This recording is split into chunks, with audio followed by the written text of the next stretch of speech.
Hello everyone and welcome to another Lost Skills podcast video.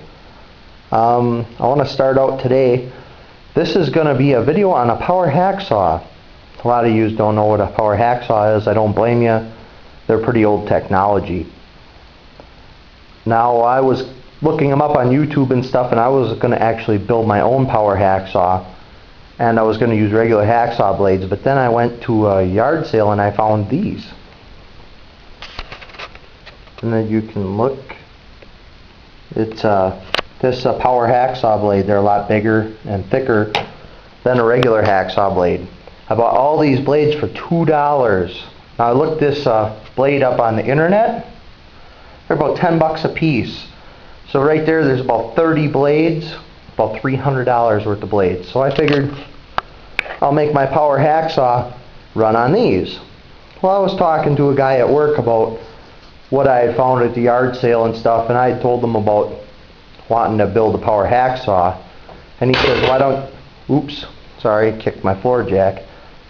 He said, why don't you just buy my power hacksaw? I said my garage is taking up room, so I did, and I came home with this. This is a power hacksaw. Now for all of you that have never seen one in operation, I will turn it on for you, but I want to just show you a couple things first. Here's the blades I bought. I modified it a little bit. The blades were a little long, so I just ground them flat on the edges here a little. I set this up and I showed my neighbor when he was over the other day. He was 75 years old and never saw one. And I found that as odd because he should have. He's an older person and these have been around for a long, long time. But here, let's see if we can see where it's made. And it says E.C. Atkins and Company, and this is a number 2 power hacksaw made in Indianapolis, Indiana. It's called a kwik cut. If anybody knows anything about this, anybody knows anything about kwik cut power hacksaws, please let me know. I'm trying to find a year.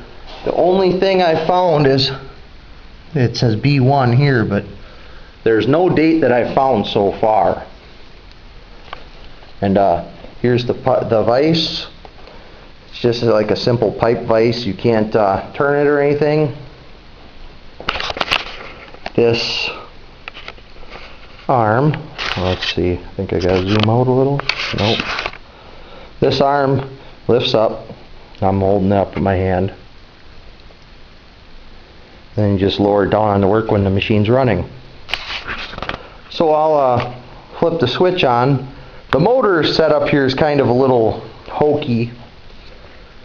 I do need to redo that. I don't know why he would have put it underneath the saw. It's going to get full of metal shavings. Something I'll do would be to redo that. But there it goes into that pulley, which drives that pulley up to there. So let's see if I can get this sucker to start. Like I said, the motor's pretty bad. When I first did it the first time, the motor was smoking. It was smoking pretty bad, so we'll see what happens here. Now it just wants to hum. I'll have to give it a little push.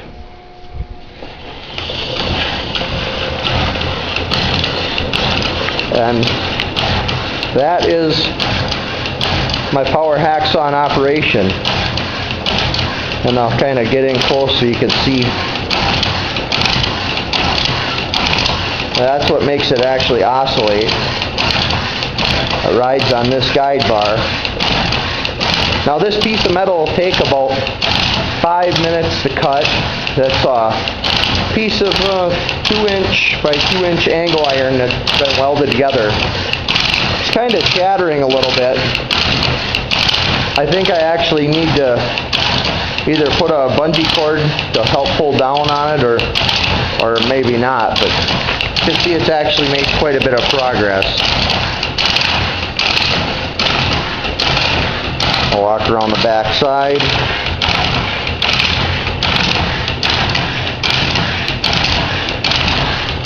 I'll come back in a second and I'll set the camera up and just let it sit here and run.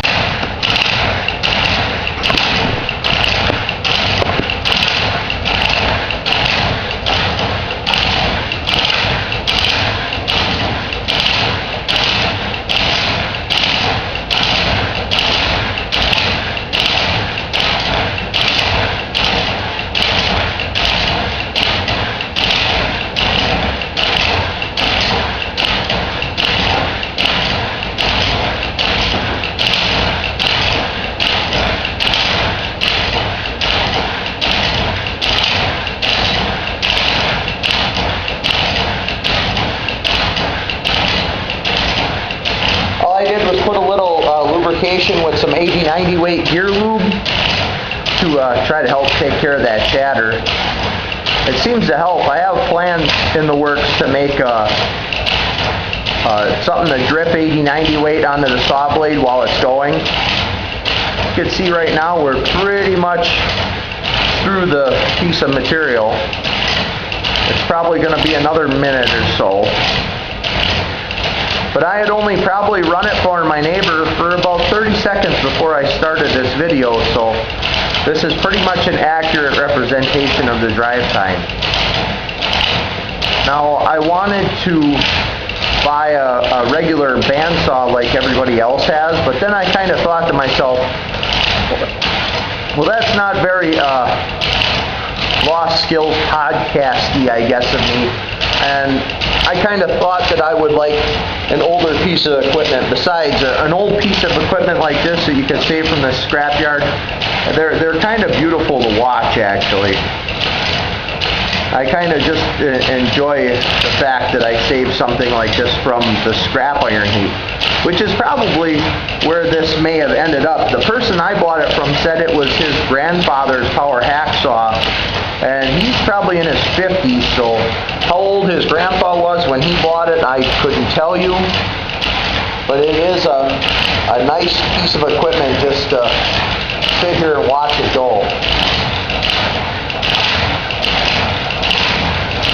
Yeah, it's just about through the cut. It's starting to chatter a little bit now. And there's the end of the cut. Now I'll just kind of leave it run here for a second. Then you can see, trying to focus in on the mechanism that actually makes it go. This is a pretty simple machine. It actually has a guide back here.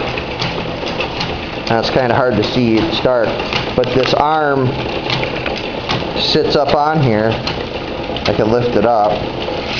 And that's so that the saw doesn't just keep cutting down into the guide. I think that was an added on feature because there are quite a few saw marks.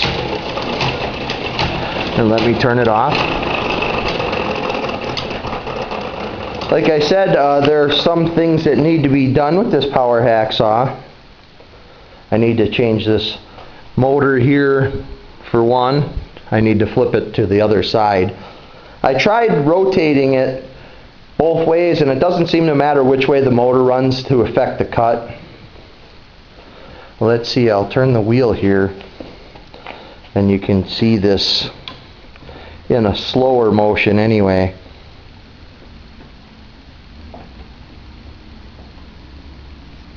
And that just is what oscillates the blade.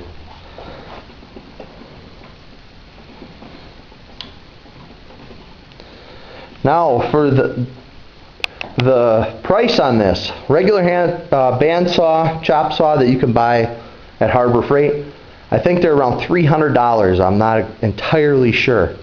This power hacksaw cost me $40. That's how much I bought it from the guy. He wanted it out of his garage. The blades were $2, so for $42 investment, I have this, and I have all these blades. See, a package of blades is pretty thick. There's my thumb for a little bit of scale, even though I have fat thumbs.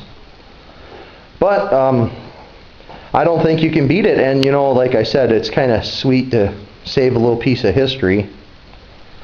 I'll show you guys the rails. I put 80-90 weight on them. They're pretty lubed up now. They're pretty rusty. And I've only cut about 4 or 5 pieces on here just out of this scrap piece of metal I had laying around. I do have plans to make a vise where I can turn it and cut 45s and stuff. I'm just going to get a cheap Harbor Freight vise, and I'm going to bolt it into there, make a bracket, and bolt it into this vise. But if you guys enjoy this kind of thing, please go check out my website at lostskillspodcast.com, where I talk about do-it-yourself topics, preparedness, and sometimes even some ancient machinery. So go and check out my site, and thanks everyone for watching. Bye.